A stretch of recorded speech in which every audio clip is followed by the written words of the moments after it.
yangu ya 18 baada ya mautu gago Josefu akidza mbirwa ukala babaye kafahiwa akiahala naye aili Manase na Efraimu machenda mlola. Jakobu ariho ambirwa ukala mwanawe Josefu anadza mlola akidziunya na akikelesi ho kitandani. Jakobu akimwambira Josefu akiamba, Mulungu mwenye nguvu zosi wanambolera koluzi kahiza tsiya Kanani na akinihasa akiamba, lola nindakihendya kizazi icho kikale kinji, nindakuhendya ukale lukolo lubomu lwa mataifa, kidza nindakipa kizazi icho tsii baada ya uwe ikale mali yao kare na kare.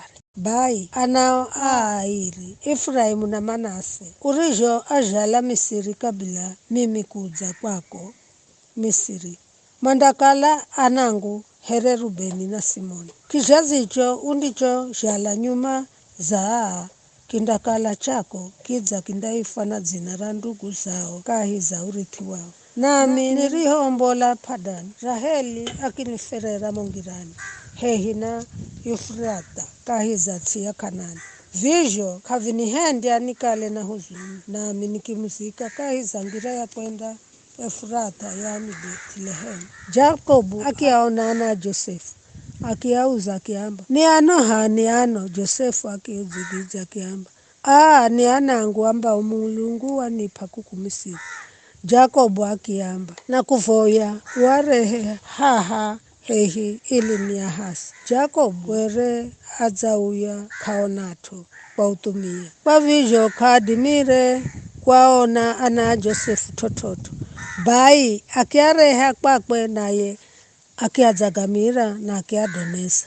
Jakobu akimwambira Josefu, neresielelia kukala nindakona kaheri mwanangu, ela Mulungu anda nanyesa hata kizazi icho nacho. Josefu akiomboza oa naye ho mavindini ha Jakobu, naye akizama hata usowe ukigutatsi. Josefu akiahala osiaili akimwika Efraimu mkono wa kuria uriokala ni mkono wa kumotso wa Jakobu. Manase akimwika mkono wa kumotso uriokala ni mkono wa kuria wa Jakobu, akiasongeza hehi na Jakobu. Jakobu akigoloza mikonoye kwa kuikinganya. Mkonowe wa kuria akiwika dzulu za kichwa cha Efraimu ariekala ni muvaha, na mkonowe wa kumotso akiwika dzulu za kichwa cha Manase ariekala nde mkulu. Akihenda vivi makusudi akimuhasa Josefu akiamba, Mulungu arie humikirwa ni baba Isaka na tsawe Ibrahimu, Mulungu adzieni longoza maisha gangu gosi hata vivirero. Malaika arienitiza na maigosi na ahase atanaha dzina rangu na dzina ra baba Isaka na tsawe Ibrahimu, na gahadzwe kukirira kwa tanaha na makale atu anji kahizatsi. Josefu arihoona kukala babaye adzaika mkono wewa kuria dzulu za kichwa cha Efraimu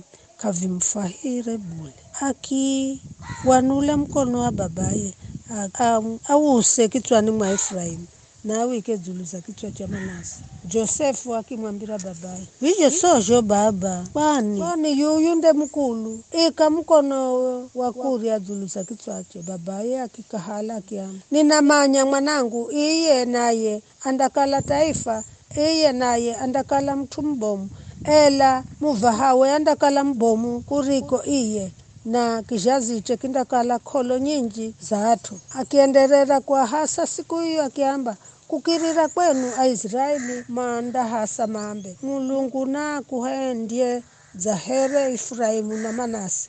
Kwa vizho Jakobu akimwika Efraimu mbere za Manase. Jakobu akimwambira Josefu, lola mimi ninafa, ela Mulungu andakala hamwenga nani na ndamudza kahiza tsiye ya kareni. Nidzakupa mtalo hamwenga zaidi ya onduguzo, nidzakupa sehemu ili aho niliyo ahoka Amori kwa mushu wangu na uha wangu. Ni hayo tu.